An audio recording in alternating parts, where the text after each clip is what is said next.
Okay, now comes time for the most important part of this project. You've bought your used laptop batteries, you cracked them open, you spread them apart, you kept them in pairs, took all the wires and things off of them, you charged them, you may have charged them in the low voltage charger to try to bring the voltage up. You put them in the TP4056s to bring the charge up. You put it in Yehu Garcia's 16 cell charger to bring it up to as close as 4.2 as you could. You put it in the dischargers and you found out what the discharge capacity was. You put it back into the TP4056s to charge them back up.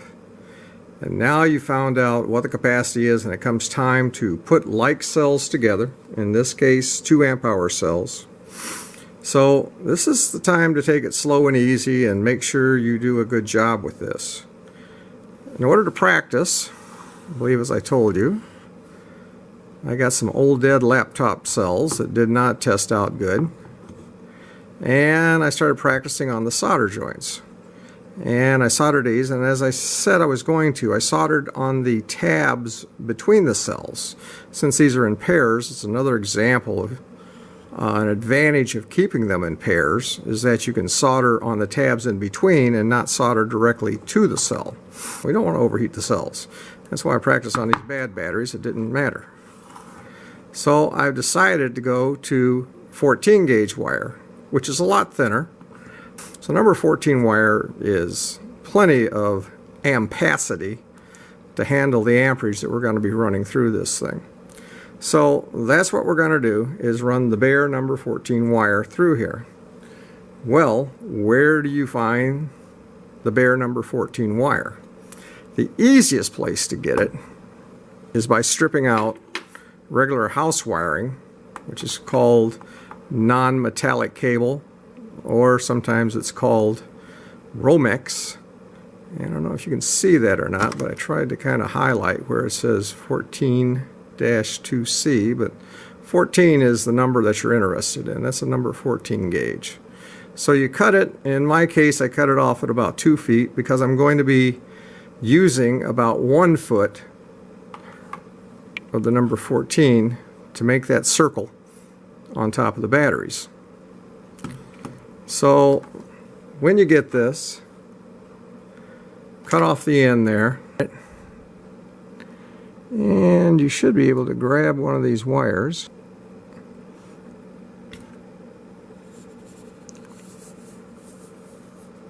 and just pull it out of there. So now you've got a 2 foot, and that's the black. Reach in and grab another one. Here's the bare wire. That comes out pretty easy. That's the one you're going to be using right off the bat, and then of course you're left with the white wire.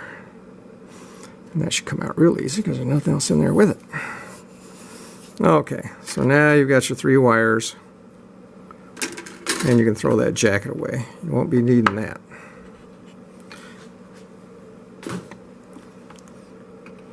You'll have to cut that cover off with a razor knife, which isn't the easiest thing in the world, which is why I don't really like it.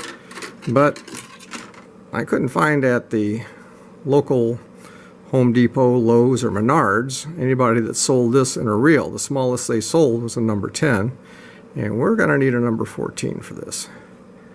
So I've already cleaned this off. These are the good cells. I want to be real careful with these and not damage these things. So I've already cleaned them off with a wire brush. Put some flux in between. I didn't bother with the 2 ends here. I just put flux right where I want to put the solder. So the trick with this thing is going to be, you want to count to 2 seconds and let go. Doesn't matter where you're at in the process. Let it cool down and then hit it again if you have to. But you don't want to go too long on this thing or you'll overheat these cells, and you don't want to do that at this point. Wait till the flux goes away and some solder. Done.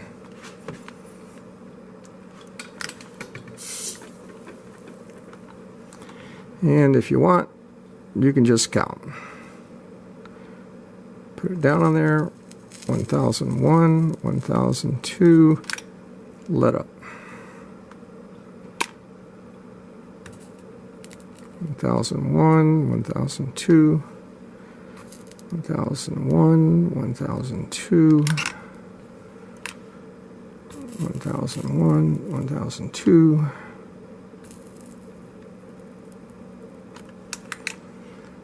And you're getting the idea. And if you notice, it doesn't ball up. It sticks to that nickel. Clean that nickel real good. And I'm going to put my fingers, put my whole hand on this thing. Cool as a cucumber. So that's what you want to do. Now's the time to ask, what are these things doing here?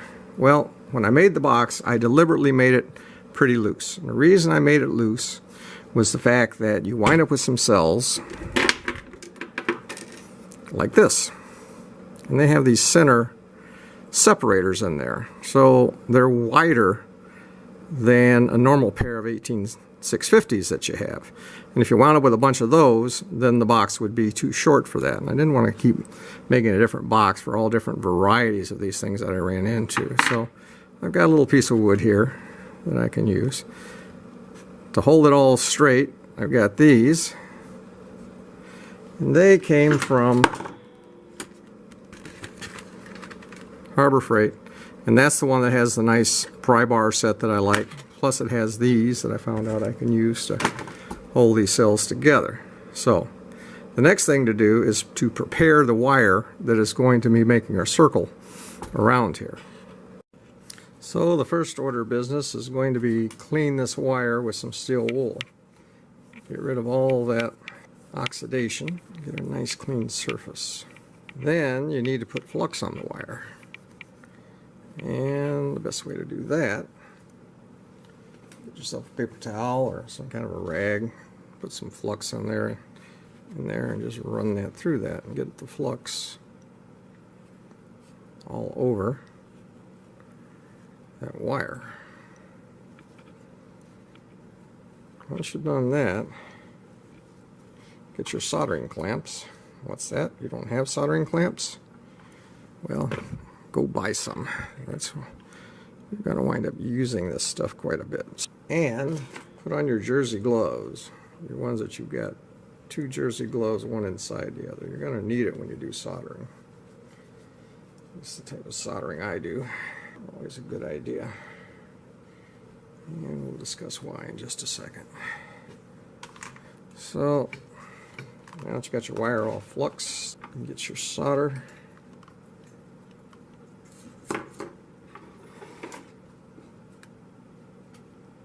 And you want to tin the wire.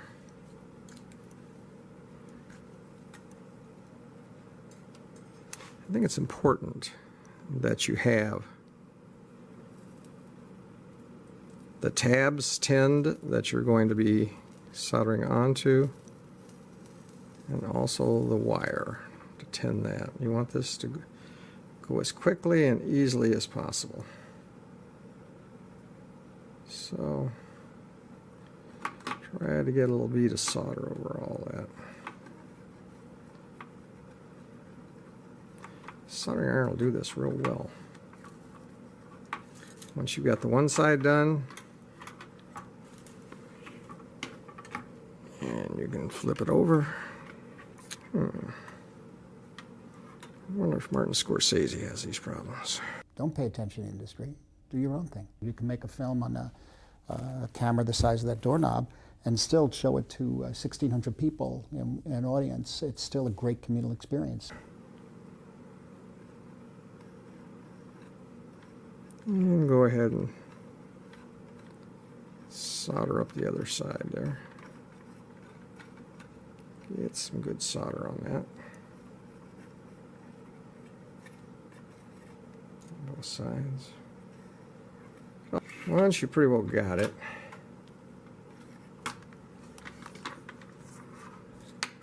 Time to start rubbing it with your gloves.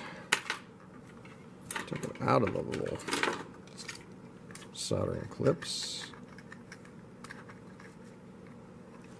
Get it all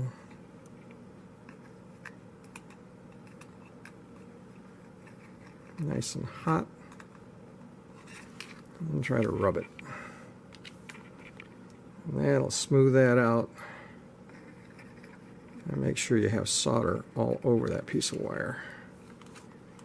You only need to solder it, or have solder, where it's going to touch the tabs, but I'm not exactly sure where that's going to be. It's not that much harder just to do the whole thing. Yeah, not bad. So now you got a piece of copper wire that's all tinned and ready to accept solder. Now let's notice a few things here. I've bent it around where it will be in contact with those solder joints, but it's not going to lay completely flat. So we're going to have to tape it down to get it to stay where we want. And we're just going to tape solder a couple joints at a time and then move down to make sure we've got everything. We set our one joint right there, right on that ball of solder. We'll bring this end around once we're done soldering there and get it to join up with that.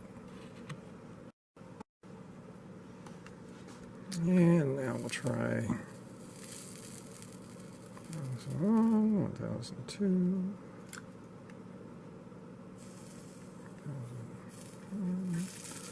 Let that flux boil. And have your solder ready to move on in there.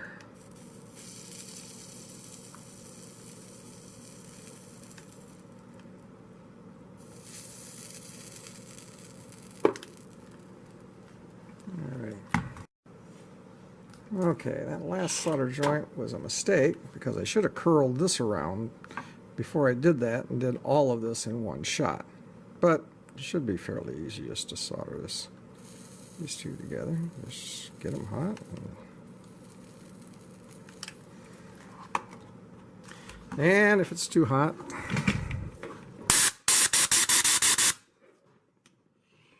that's what the air is for.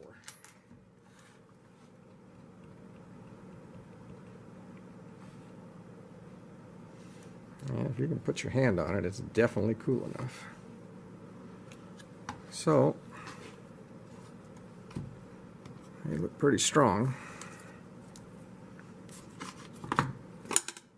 Take that apart. Flip it over. Gotta clean these up and flux them.